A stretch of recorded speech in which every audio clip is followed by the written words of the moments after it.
yung nakakaasar pag mag-isa ka lang mag-bike. Kasi kahit gusto mo mag-content ng maayos, tapos alam mo yung gusto mo rin mapicturean na mga napupuntahan mo, pero mag-isa ka lang, wala magpipicture sa'yo, wala kang tripod. Gusto ko pa naman magpicture ng ganitong oras, tapos ganito. Ewan!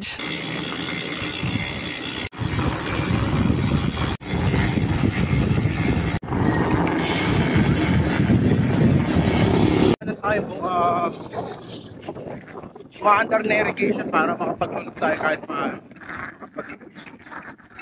ganitong oras maganda mag-bike kasi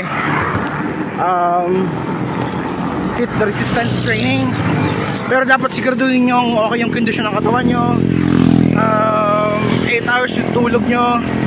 Ano pa, may dala kayong sapat na tubig, dapat hydrated lagi, and dapat pakiramdaman nyo yung katawan nyo. Pag hindi kaya, wag nyo ituloy. If kailangan magpahinga, pahinga.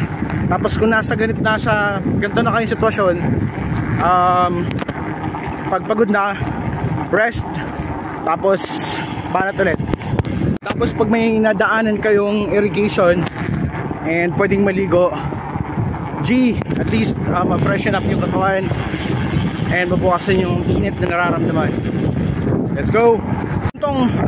Gantong yung init na experience namin ni Genesis nung nag-udax kami for 300 kilometers. Ganitong oras din, napakainit, men.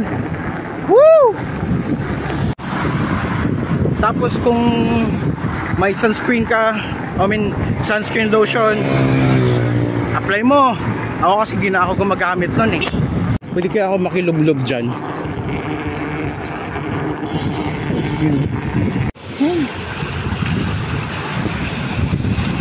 May linaw ng tubig dito. Tapos nakapag freshen up na tayo doon. Nahiya ako mag video kasi ano sila doon eh, buong pamilya. So next time na lang. Nakalublog na tayo, wala nang nararamdamang init. Let's go.